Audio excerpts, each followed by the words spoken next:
ملک کے اندر حالات بڑے زیادہ کمزوری کا شکار ہیں، اور بعض نوجوان ایسے ہیں جن کی تعلیمی قابلیت کا مجھے علم ہے، میری ان سے شناسائی ہے۔ میرے جیسے لوگ ان کے لیے دعائیں مانگتے تھے کہ یار یہ بچہ بڑا قابل ہے اور اس کے جذبات بڑے ستھرے ہیں اور نیتیں بڑی باوضو ہیں، یہ پڑھ لکھ جائے گا، کسی مقام پہ بیٹھے گا تو ملک و ملت کے لیے، قوم قبیلے کے لیے، علاقے کے لیے، دین و مذہب کے لیے فائدہ مند ہوگا۔ لیکن اب دل اس لیے ٹوٹتا ہے کہ وہی بچہ جس پر امیدیں باندھی ہوئی تھی وہ آ کے کہتا ہے دعا کرنا میں نے باہر جانے کے لیے کاغذ جمع کرا دیے۔ بڑی طبیعت پریشان ہوتی۔ آپ کبھی قبرستان جائیں نا تو کچھ قبریں شکوہ کرتی ہیں کہ ہمارے جو اپنے ہیں وہ وطن سے باہر رہتے ہیں،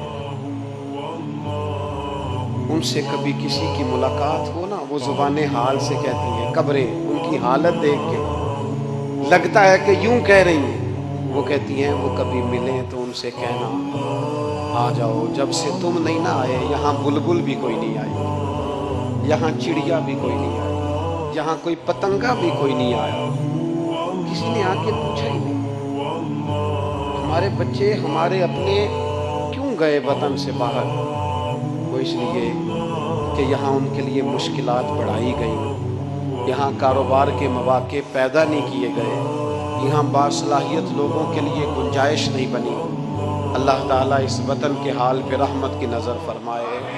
ہم سب کا خیال ہے نا، میرا بھی خیال ہے کہ حکومت عوام کے بارے میں نہیں سوچتی، یہ ہم سب کی رائے ہے کہ حکومت عوام کے بارے میں نہیں سوچتی، خیال نہیں کرتی۔ سچ بتانا، ہم ایک دوسرے کے بارے میں سوچتے ہیں، ہم سوچتے ہیں پیٹرول تو ابھی بعد میں مہنگا ہونا ہے، تو جو مہنگا ہونے سے پہلے بند کر دیتے ہیں کہ دینا نہیں، وہ کون ہے؟ چینی تو ابھی بعد میں مہنگی ہوگی، صرف خبر آئی ہے کہ کل پرسوں قیمت بڑھے گی، تو جنہوں نے پہلے اٹھا کے گودام میں رکھ لی ہے وہ کون ہے؟ ابھی تو صرف پیغام آیا ہے کہ گھی کی قیمت بڑھنے لگی ہے، تو جنہوں نے پہلے کہہ دیا ختم ہو گیا نہیں دینا، وہ کون ہے؟ او خدا کے بندے، حکومت ہمارا نہیں سوچتی، ہم ایک دوسرے کا سوچتے ہیں۔